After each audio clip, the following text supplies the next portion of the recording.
அத்தியாயம் 1. நிழல்கள் விழுந்த நகரம். நியூயார்க் நகரம் அதன் எல்லா பரபரப்புகளுடனும் விழித்திருந்தது. மஞ்சள் டாக்ஸிகள் ஒலிக்கும் ஹாரன்களுடன் பறந்து சென்றன. ஆம்புலன்ஸ்களின் சைரன்கள் தொலைவில் எங்கோ எதிரொலித்தன. ஆயிரக்கணக்கான மக்கள் தங்கள் இலக்குகளை நோக்கி அவசரமாக நடந்து சென்றனர். ஆனால் இந்த கூச்சல்களுக்கு மத்தியில் டேனியல் வில்லியம்ஸ் தனது உலகில் முற்றிலும் தனியாக இருந்தான். கிழிந்து தொங்கிய ஒரு பழைய கோட்டு, நிறம் மங்கிய ஜீன்ஸ், பழைய பூட்ஸ், இதுவே அவனது உடை. முகத்தில் பல நாட்களாக வளர்ந்த தாடி மற்றும் கலைந்த முடி. பார்க்கும்போது யாரும் அவனை ஒரு வீடற்றவனாகவே கருதுவார்கள். மன்ஹாட்டனின் தெருக்களில் இலக்கு இல்லாமல் நடக்கும்போது மக்கள் அவனை கவனிக்காமல் சிலர் வெறுப்புடன் ஒதுங்கி சென்றனர். ஒவ்வொரு பார்வையும் அவனுக்கு ஒரு நினைவூட்டலாக இருந்தது. இந்த உலகம் அவனை எப்படி பார்க்கிறது என்பதை நினைவூட்டியது. ஆனால் யாருக்கும் தெரியாத ஒரு ரகசியத்தை அந்த பழைய கோட்டுக்குள் அவன் மறைத்து வைத்திருந்தான். டேனியல் வில்லியம்ஸ் டெக் உலகை மாற்றிய எலிஷியன் சிஸ்டம்ஸ் என்ற பல பில்லியன் டாலர் மதிப்புள்ள நிறுவனத்தின் முதன்மையாளராக இருந்தவன். சில மாதங்களுக்கு முன் அந்த நிறுவனத்தை விற்றபோது அவனது வங்கிக் கணக்கில் வந்தது எண்ணிக்கைக்கு அப்பாற்பட்ட ஒரு தொகை. ஆனால் அந்த பணத்திற்கு அவனுக்கு எந்த மதிப்பும் இல்லை. ஏனெனில் அந்த பணத்தால் மகிழ்ச்சியை பகிர்ந்து கொள்ள அவனுக்கு இப்போது யாரும் இல்லை. அவனது கிளாரா. ஒவ்வொரு அடியிலும் அவனது நினைவுகள் கிளாராவை நோக்கி பயணித்தன. கல்லூரி கேரேஜில் குளிரில் உட்கார்ந்து பழைய லேப்டாப்பில் அவர்கள் கோடுகள் எழுதியது, முதல் வருமானத்தால் ஒன்றாக உணவு உண்டது, ஒவ்வொரு வெற்றியையும் ஒன்றாக கொண்டாடியது.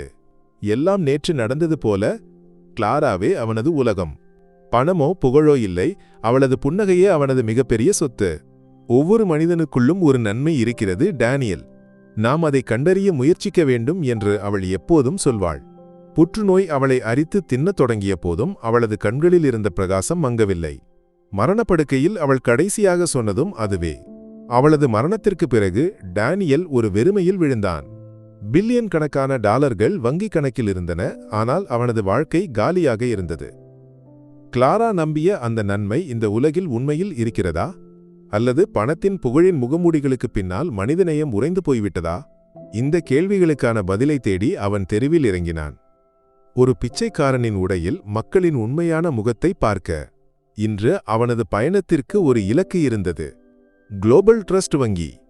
அவனும் கிளாராவும் தங்கள் முதல் பெரிய வருமானத்தை முதலீடு செய்த வங்கி. கிளாராவின் பெயரில் உள்ள அந்த சிறிய கணக்கை என்றென்றும் மூட வேண்டும். அந்த வங்கியில் அவளுக்கு பெரிய நம்பிக்கை இருந்தது. அந்த நம்பிக்கைக்கு என்ன மதிப்பு இருக்கிறது என்பதை இன்று தெரிந்து கொள்ள வேண்டும். அத்தியாயம் 2. குளோபல் ட்ரஸ்ட் வங்கி. குளோபல் ட்ரஸ்ட் வங்கியின் பிரம்மாண்டமான கண்ணாடி கதவுகளை தள்ளி திறந்து டேனியல் உள்ளே நுழைந்தபோது ஒரு நொடி அங்கிருந்த குளிர் அவனைச் சூழ்ந்தது. பளபளக்கும் மார்பிள் தளம், வானத்தை தொடும் தூண்கள், விலையுயர்ந்த சூட்டணிந்த ஊழியர்கள், லட்சங்களுக்கு மதிப்புள்ள கைக்கடிகாரங்கள் மற்றும் பைகளுடன் வரிசையில் நிற்கும் வாடிக்கையாளர்கள். அது ஒரு வேறு உலகம். அவனது கிழிந்த உடை அந்த ஆடம்பரத்துக்கு மத்தியில் ஒரு கருப்பு கரை போல தனித்து நின்றது. பாதுகாவலரின் சந்தேகப் பார்வை அவனை பற்றியது. மக்கள் அவனை பார்த்து முகம் சுழித்தனர். அவன் நேராக தனியார் வங்கி பிரிவுக்கு நடந்து சென்றான். அங்கு மேலாளரின் அறைக்கு முன் ஒரு சிறிய வரிசை இருந்தது. அவன் அந்த வரிசையின் பின்னால் நின்றான். உள்ளே மேலாளர் மார்க் ஹாரிசன் விலையுயர்ந்த சூட்டணிந்த ஒரு வாடிக்கையாளருடன் புன்னகைத்து பேசிக் கொண்டிருந்தான். மார்க்கின் முகத்தில் அழுத்தத்தின் நிழல்கள் இருந்தன. பெரிய முதலீடுகளை கொண்டுவர மேலிருந்து கடுமையான அழுத்தம் இருந்தது. ஒவ்வொரு வாடிக்கையாளரும் அவனுக்கு இலக்குகளாக மட்டுமே இருந்தனர். அவனது கவனம் கதவை நோக்கி சென்றபோது வரிசையில் நிற்கும் டேனியலை பார்த்தான். மார்க்கின் முகம் புன்சிரிப்பால் நிரம்பியது. இவன் எப்படி இங்கே வந்தான் என்ற பாவனையில் அவன் பாதுகாவலரை கடுமையாக பார்த்தான். சிறிது நேரத்தில் டேனியலின் முறை வந்தது. அவன் மார்க்கின் அறைக்குள் நுழைந்தான். என்ன வேண்டும்? மார்க்கின் குரலில் அதிகாரத்தின் திமிர் இருந்தது. அவன் டேனியலை மேலிருந்து கீழாக பார்த்தான். எனக்கு ஒரு கணக்கை மூட வேண்டும், டேனியல் அமைதியாக சொன்னான். மார்க் கேலியாக சிரித்தான். கணக்கா? எந்த கணக்கு? உங்களை போன்றவர்களுக்கு இங்கே கணக்கு இருக்கும் என்று தோன்றவில்லை. நேரத்தை வீணாக்காமல் வெளியே போ. அங்கிருந்த ஒரு இளைய நிர்வாகி சாரா கோஹன் இந்த உரையாடலை கேட்டுக்கொண்டிருந்தாள். அவளுக்கு டேனியலிடம் இரக்கம் தோன்றியது. அவள் உதவ முன்வந்தாலும் மார்க் அவளை கண்களால் தடுத்தான். மிஸ்டர், என் மனைவியின் பெயரில் உள்ள ஒரு கணக்கு. Clara Williams. டேனியல் தன் குரலை தாழ்த்தி சொன்னான். யாருடைய பெயராக இருந்தாலும் எனக்கு ஒன்றுமில்லை. உங்கள் தோற்றத்தை பார்த்தாலே தெரிகிறது. வெளியே போ, இல்லையெனில் பாதுகாவலரை அழைக்க வேண்டி வரும். மார்க் கத்தினான். அந்த நொடியில் டேனியலின் உள்ளே ஏதோ ஒரு பகுதி இறந்து போனது. கிளாரா நம்பிய நன்மையின் கடைசி துகளும் அந்த வார்த்தைகளில் உடைந்து நொறுங்கியது. அவன் ஒன்றும் பேசாமல் திரும்பி நடந்தான்.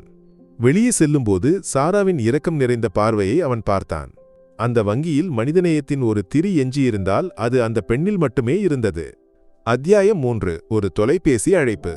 வங்கியின் குளிரிலிருந்து வெளியேறி நகரத்தின் வெப்பத்திற்குள் கால் வைத்தபோது டேனியலின் தலை புகைந்து கொண்டிருந்தது. அவமானம் ஒரு நெருப்பு போல அவனது நரம்புகளில் பரவியது. அவன் அருகில் இருந்த ஒரு சாதாரண காபி கடைக்குள் நுழைந்தான். ஒரு கருப்பு காஃபி ஆர்டர் செய்து ஒரு மூலையிலிருந்த நாற்காலியில் அமர்ந்தான்.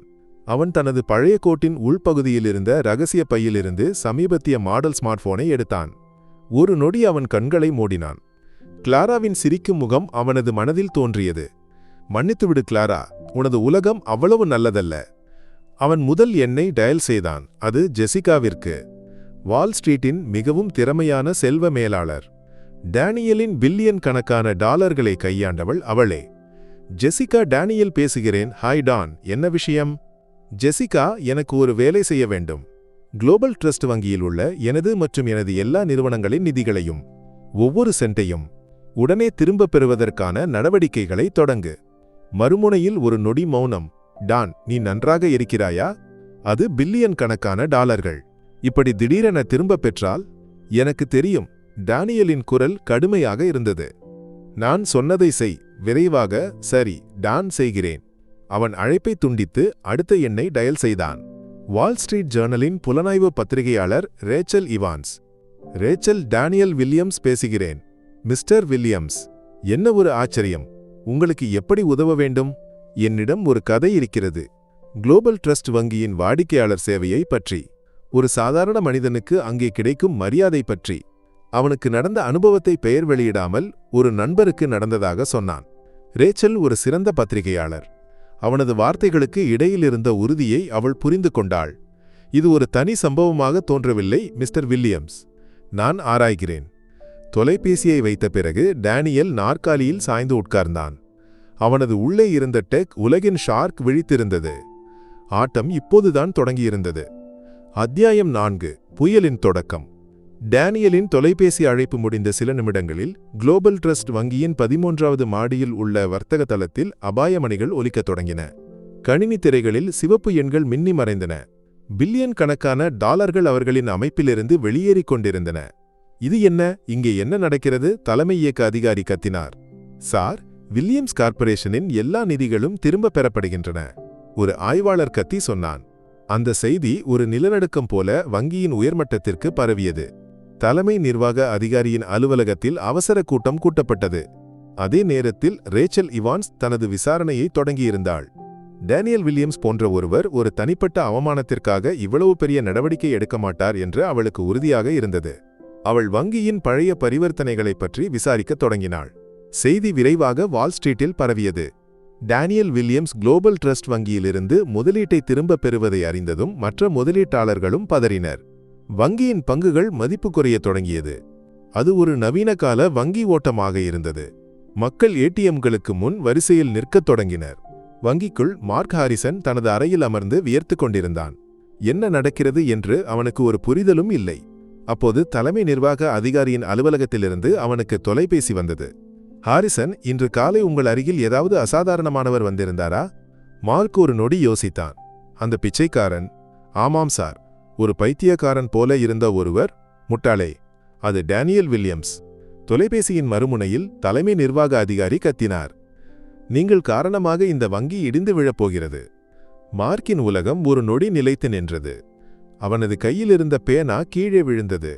தான் அவமானப்படுத்தி வெளியேற்றியவர் யார் என்பதை உணர்ந்தபோது அவனது கால்களுக்கு கீழே பூமி பிளந்து போவது போல உணர்ந்தான். அத்தியாயம் 5. புயலின் உச்சம். மார்க் ஹாரிசனின் அறைக்குள் 2 பாதுகாவலர்கள் நுழைந்தனர். அவர்களது முகத்தில் எந்த உணர்ச்சியும் இல்லை. மிஸ்டர் ஹாரிசன், உங்கள் பொருட்களை எல்லாம் எடுத்து எங்களுடன் வாருங்கள். இயக்குநர்கள் குழு உங்களுடன் பேச விரும்புகிறது. அது ஒரு பேச்சுக்கு அழைப்பு இல்லை, ஒரு தீர்ப்பு அறிவிப்பு என்பது மார்க்கிற்கு புரிந்தது. அவனது மேசையில் இருந்த மகளின் புகைப்படத்தை ஒரு நொடி பார்த்தான். அவளது சிரிக்கும் முகம் அவனை குத்தி வலிக்க வைப்பது போல உணர்ந்தான். அவனது கைகள் நடுங்கிக் கொண்டிருந்தன. அவனது தொழில், வாழ்க்கை, கனவுகள் எல்லாம் ஒரு நொடியின் ஆணவத்தால் அழிந்து போயிருந்தது. இயக்குநர்கள் அறையில் இருந்த மௌனம் பயமுறுத்துவதாக இருந்தது. வங்கியின் உயர்மட்டத்தில் இருப்பவர்கள் அனைவரும் அங்கு இருந்தனர். அவர்களது கண்களில் அவனை நோக்கிய புச்சமும் கோபமும் தெளிவாக இருந்தது. நீங்கள் பணி நீக்கம் செய்யப்பட்டிருக்கிறீர்கள், மிஸ்டர் ஹாரிசன் தலைமை நிர்வாக அதிகாரி குளிர்ந்த குரலில் சொன்னார். இந்த வங்கிக்கு நீங்கள் ஏற்படுத்திய நஷ்டம். ஒருவேளை உங்களை சட்டப்படி எதிர்கொள்ள வேண்டி இருக்கலாம். அங்கிருந்து வெளியேறும்போது மார்க் ஒரு உயிரற்ற உடல் போல இருந்தான். சக ஊழியர்கள் அவனை இரக்கத்துடன் பார்த்தனர். சில மணி நேரங்களுக்கு முன்பு வரை அவன் இந்த சாம்ராஜ்யத்தில் ஒரு அரசனாக இருந்தான். இப்போது யாருக்கும் வேண்டாத ஒரு வெளியேற்றப்பட்டவனாக. ரேச்சல் இவான்ஸ் தனது விசாரணையை தீவிரப்படுத்தினாள். இது ஒரு பனிமலையின் முனை மட்டுமே என்று அவளுக்கு உறுதியாக இருந்தது. அவள் வங்கியில் முன்பு வேலை பார்த்து வெளியேறிய சில ஊழியர்களை சந்தித்து பேசினாள். மெதுவாக குளோபல் ட்ரஸ்ட் வங்கியின் இருண்ட ரகசியங்கள் வெளிவரத் தொடங்கின. வயதானவர்கள் மற்றும் நிதி அறிவு இல்லாத சாதாரண மக்களின் கணக்குகளிலிருந்து சட்டத்தின் புழுதிகளை பயன்படுத்தி பணத்தை திருடும் ஒரு பெரிய திட்டம் வங்கிக்குள் செயல்பட்டு வந்தது. உயர்ந்த கட்டணங்கள் மற்றும் மறைந்திருக்கும் கட்டணங்களை விதித்து அவர்கள் சாதாரண மக்களை கொள்ளையடித்து வந்தனர். மார்க் ஹாரிசன் இந்த திட்டத்தில் ஒரு சிறிய கண்ணி மட்டுமே. மேலே இருக்கும் பெரிய தலைகளை காப்பாற்ற அவனை பலிகடாவாக்கப்பட்டவன் என்று ரேச்சலுக்கு புரிந்தது. அவளது விசாரணை முன்னேற ஆதாரங்கள் வலுவாக வந்தன. வங்கியின் உள் ஆவணங்கள், மின்னஞ்சல்கள், சில பாதிக்கப்பட்டவர்களின் வாக்குமூலங்கள். ரேச்சல் ஒரு புயலுக்கு விதைகளை விதைத்துக் கொண்டிருந்தாள். தனது பென்ட்ஹவுஸின் பெரிய கண்ணாடி ஜன்னல் வழியாக நியூயார்க் நகரத்தின் விளக்குகளை பார்த்து நின்று கொண்டிருந்தான் டேனியல். வங்கியின் பங்குகள் கடுமையாக சரிவதையும் செய்தி சேனல்களில் முக்கிய செய்திகள் மின்னி மறைவதையும் அவன் பார்த்தான். அவனது உள்ளே இருந்த ஷார்க் மகிழ்ந்தது. ஆனால் எங்கோ ஒரு அமைதியின்மை. அவனது பழிவாங்கல் பல சாதாரண ஊழியர்களின் வாழ்க்கையை அழிக்குமா? மார்க் ஹாரிசன் என்ற மனிதனின் முகம் அவனது மனதில் தோன்றியது. அவன் ஒருவேளை ஒரு மோசமான மனிதனாக இருக்கலாம், ஆனால் அவனது தோல்வியில் மகிழ்ச்சியடைய முடிகிறதா? அவன் தனது அறைக்கு நடந்து சென்றான். கிளாராவின் பொருட்களை ஒரு பெட்டியில் வைத்து பாதுகாத்து வைத்திருந்தான். அதிலிருந்து அவளது பழைய டைரியை எடுத்தான். தூசி படிந்த அந்த பக்கங்களை அவன் புரட்டினான். இன்று டேனியல் தனது எதிரியை வணிகத்தில் வீழ்த்தினான். அவனது முகத்தில் வெற்றியின் மகிழ்ச்சி இருந்தது. ஆனால் எனக்கு ஏனோ ஒரு வருத்தம் தோன்றியது. ஒரு சாம்ராஜ்யத்தை கட்டமைப்பதை விட ஒரு மனிதனுக்கு நம்பிக்கை அளிப்பது பெரியது என்று அவனிடம் சொன்னேன். அவன் சிரித்து மட்டுமே செய்தான். மற்றொரு பக்கத்தில், ஒவ்வொரு மனிதனுக்குள்ளும் ஒரு நன்மை இருக்கிறது. சில நேரங்களில் வாழ்க்கை சூழ்நிலைகள் அந்த நன்மையை மறைத்து வைக்கலாம். ஆனால் பொறுமையும் அன்பும் கொண்டு நாம் அதை வெளியே கொண்டு வர முடியும். அந்த வார்த்தைகள் ஒரு அம்பு போல டேனியலின் இதயத்தில் பாய்ந்தன. அவனது கண்கள் கலங்கின. தான் என்ன செய்கிறோம்? இது கிளாரா விரும்பிய உலகமா? பழிவாங்கலால் தனக்கு என்ன அமைதி கிடைக்கப் போகிறது? அவனது போராட்டம் மார்க் ஹாரிசனுடன் இல்லை, அவன் பிரதிநிதித்துவப்படுத்தும் மனிதநேயமற்ற ஒரு அமைப்புடன் என்று அவன் உணர்ந்தான். பழிவாங்கல் இல்லை, ஒரு மாற்றம் தேவை. கிளாரா கனவு கண்ட ஒரு மாற்றம். அத்தியாயம் 6. மாற்றத்தின் தொடக்கம். டேனியலின் நடவடிக்கையால் தடுமாறியிருந்தாலும் குளோபல் ட்ரஸ்ட் வங்கியின் இயக்குநர்கள் குழு அமைதியாக இருக்கவில்லை. அவர்கள் திருப்பி அடிக்கத் தொடங்கினர். முன்னணி மக்கள் தொடர்பு நிறுவனங்களை பயன்படுத்தி டேனியலுக்கு எதிராக செய்திகளை உருவாக்கினர். மனரீதியாக நிலையற்ற கோடீஸ்வரர், விசித்திரமான பழக்கங்களுக்கு உரிமையாளர் என்று ஊடகங்கள் அவனை பற்றி எழுதின. அவர்கள் சட்டத்தின் புழுதிகளை பயன்படுத்தி டேனியலின் நிதிகளை முடக்க முயற்சித்தனர். அது ஒரு திறந்த போராக மாறியது. டேனியலின் நிதி சாம்ராஜ்யமும் வங்கியின் அதிகாரமும் இடையே ஒரு போராட்டம். டேனியல் தனது பழைய திறமைகளை மீண்டும் வெளியே எடுத்தான். ஒவ்வொரு நகர்வுக்கும் அவனிடம் எதிர்நகர்வுகள் இருந்தன. வங்கியில் நடந்த மாற்றங்கள் சாராகோகனை மிகவும் கவலையடைய செய்தன. மார்க் ஹாரிசனை பணி நீக்கம் செய்ததும் வங்கியைப் பற்றி வரும் செய்திகளும் அவளை பயமுறுத்தின. தான் பார்த்தவை, கேட்டவற்றை வெளியே சொல்ல வேண்டுமா இல்லையா என்று அவள் தயங்கினாள். ஒரு நாள் ரேச்சல் இவான்ஸின் ஒரு கட்டுரையை அவள் படித்தாள். அதில் குளோபல் ட்ரஸ்ட் வங்கியைப் பற்றிய குறிப்புகள் இருந்தன. பல யோசனைகளுக்குப் பிறகு அவள் ஒரு முடிவு எடுத்தாள். அவள் ரகசியமாக ரேச்சலை அழைத்தாள். என் பெயர் சாரா. நான் குளோபல் ட்ரஸ்ட் வங்கியில் ஒரு ஊழியர். உங்களிடம் சில விஷயங்கள் சொல்ல விரும்புகிறேன். சாராவின் தொலைபேசி அழைப்பு ரேச்சலின் விசாரணையில் ஒரு முக்கிய திருப்பமாக அமைந்தது. வங்கிக்குள் நடந்த மோசடிகளுக்கு வலுவான ஆதாரங்கள் அவளுக்கு கிடைத்தன. ஜோலி இழந்த மார்க் ஹாரிசனின் வாழ்க்கை துயரமாக மாறியது. மற்றொரு வேலைக்கு முயற்சித்தாலும் குளோபல் ட்ரஸ்ட் வங்கியில் நடந்த சம்பவம் ஒரு கரும்புள்ளியாக அவனை பின்தொடர்ந்தது. வீட்டு வாடகை தடைப்பட்டது, மகளின் சிகிச்சைக்கு பணம் இல்லாமல் போனது. அவன் தனது தவறின் ஆழத்தை உணர்ந்தான். ஒரு நாள் அவன் ஒரு முடிவு எடுத்தான். தனது ஆணவத்தால் அழிந்த வாழ்க்கையை மீட்க ஒரே வழி மன்னிப்பு கேட்பது. அவன் டேனியல் வில்லியம்ஸின் பென்ட்ஹவுஸ் முகவரியை எப்படியோ கண்டுபிடித்தான்.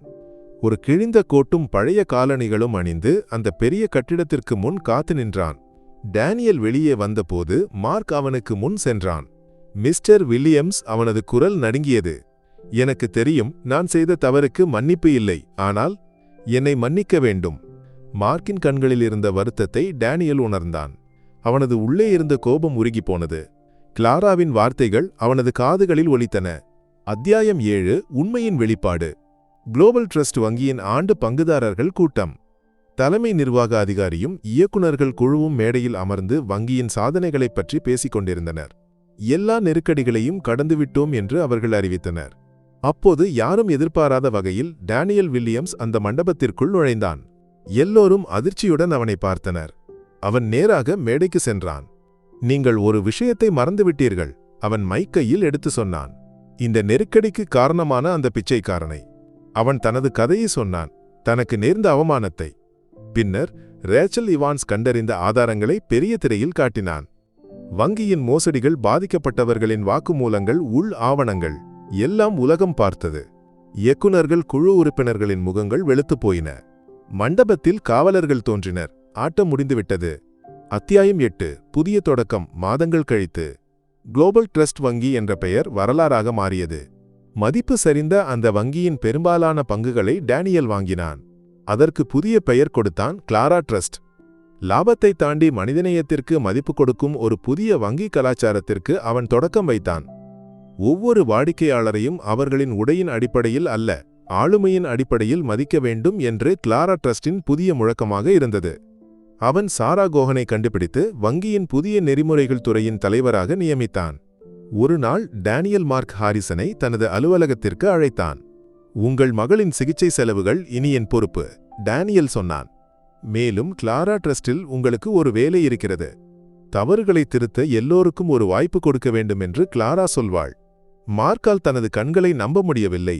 கதையின் இறுதி காட்சி. மாதங்கள் கழித்து டேனியல் மீண்டும் தனது பழைய கிழிந்த கோட்டை அணிந்து கிளாரா ட்ரஸ்டுக்குள் நுழைந்தான். ஒரு புதிய ஊழியர் புன்னகையுடன் அவனை வரவேற்றான். காலை வணக்கம் ஐயா, உங்களுக்கு எப்படி உதவ வேண்டும்? அந்த கேள்வியை கேட்டதும் டேனியலின் கண்கள் கலங்கின. அவனது உதடுகளில் ஒரு புன்னகை பூத்தது. கிளாரா நம்பிய அவள் கனவு கண்ட அந்த உலகம், அதை கட்டமைக்க தன்னால் முடிந்திருக்கிறது. அந்த திருப்தியுடன் அவன் அந்த வங்கியின் இதயத்தை நோக்கி நடந்து சென்றான்.